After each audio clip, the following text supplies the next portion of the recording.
Assalamualaikum warahmatullahi wabarakatuh. Perkenalkan, saya Wijayanti, NPM 012. Saya di sini sebagai moderator dari kelompok 10. Sebelumnya, terima kasih kepada Bapak Dimas Rinda Adi Puspito selaku dosen pengampu mata kuliah Filsafat Pendidikan yang telah memberi tugas kepada kelompok kami.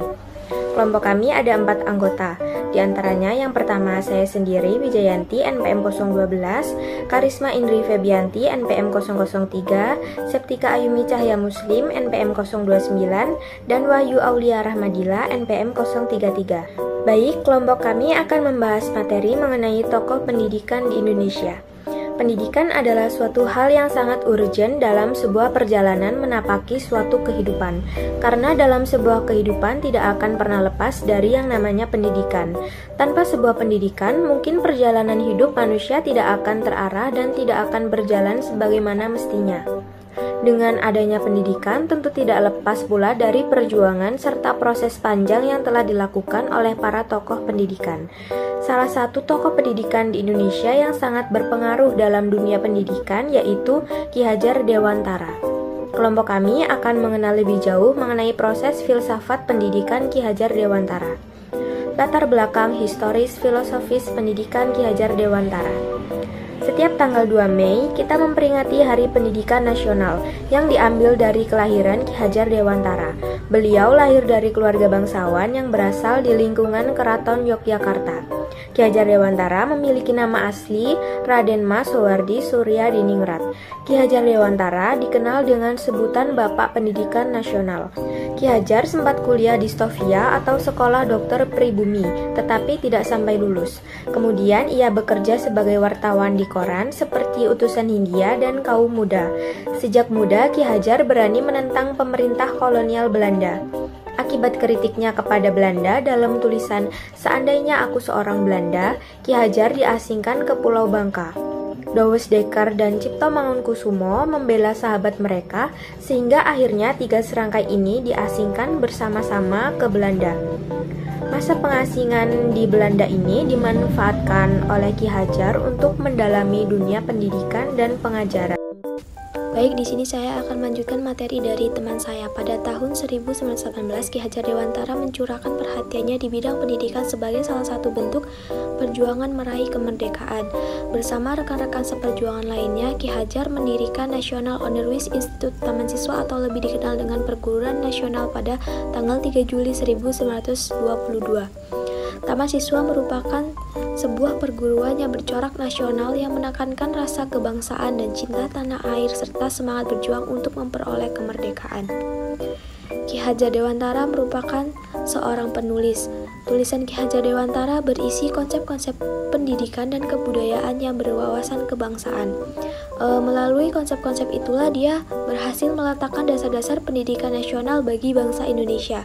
Ki Hajar Dewantara diangkat sebagai salah satu pimpinan pada organisasi Putra bersama dengan Insinyur Soekarno, Dr. Andes Muhammad Hatta, dan Kiai Haji Mas Mansur. Di masa kemerdekaan, Ki Hajar Dewantara diangkat sebagai Menteri Pendidikan, Pengajaran, dan Kebudayaan yang pertama. Lalu perjuangan Ki Hajar Dewantara terhadap pendidikan Indonesia membuat beliau layak dianugerahi gelar Pahlawan Pendidikan Indonesia. Pada tanggal 2 Mei diperingati sebagai Hari Pendidikan Nasional untuk mengenang dan sebagai penyemangat bagi kita untuk meneruskan prakarsa dan pemikiran beliau terhadap pendidikan Indonesia. Saya akan melanjutkan presentasi dari rekan saya. Di sini saya akan menjelaskan tentang gagasan filosofi pendidikan Ki Hajar Dewantara.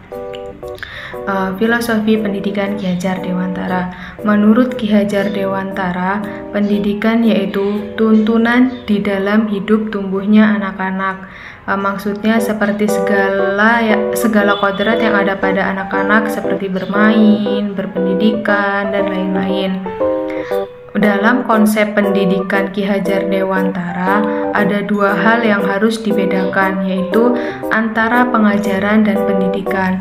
Menurut beliau, pengajaran bersifat memerdekakan manusia dari aspek hidup lahiriah, seperti kemiskinan dan kebodohan. Sedangkan pendidikan mengarah pada memerdekakan manusia dari aspek hidup batinnya, seperti otonomi berpikir, mengambil keputusan, dan martabat.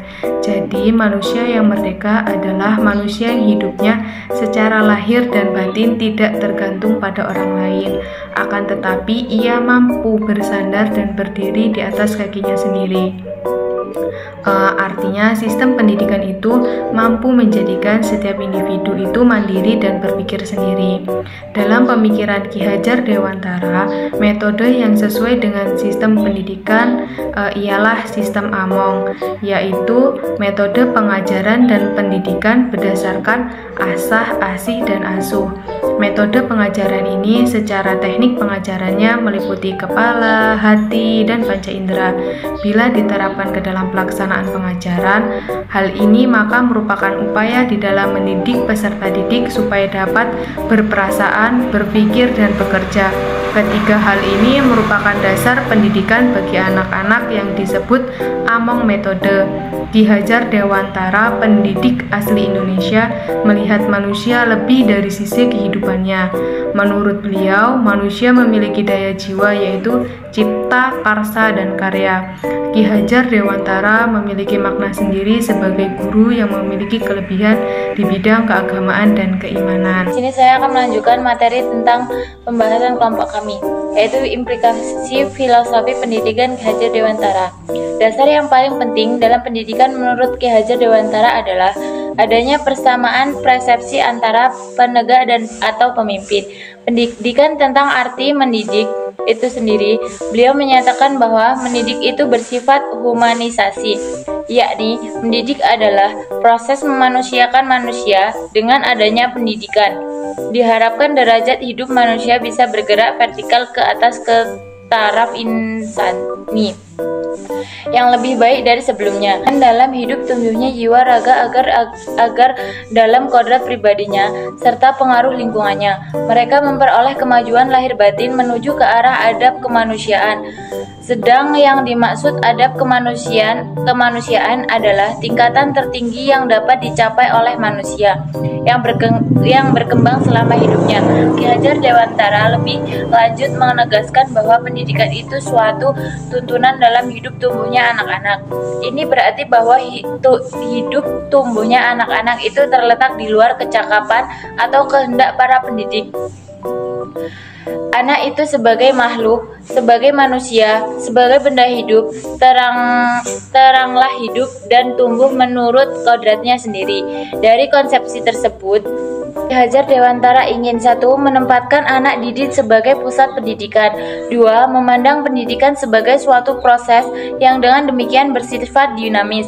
3. Mengutamakan keseimbangan antara cipta, rasa, dan karsa dalam diri anak. Pun 3 unsur dasar, yaitu dasar kontinuitas.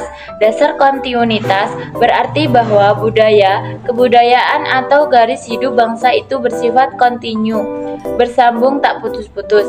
2. Dasar konsentris. Dasar konsentris berarti bahwa dalam mengembangkan kebudayaan harus bersikap terbuka, namun kritis dan selektif terhadap pengaruh kebudayaan di sekitar kita. Hanya unsur-unsur yang dapat memperkaya dan mempertinggi mutu kebudayaan saja yang dapat diambil dan diterima, setelah dicerna dan disesuaikan dengan kepribadian bangsa. Dasar konvergensi. Dasar konvergensi mempunyai arti bahwa dalam membina karakter bangsa bersama-sama bangsa lain, diusahakan terbinanya karakter dunia sebagai kebudayaan kesatuan umat sedunia. Baiklah, itu saja yang dapat kelompok kami sampaikan. Kurang dan lebihnya kami memohon maaf. Terima kasih. Wassalamualaikum warahmatullahi wabarakatuh.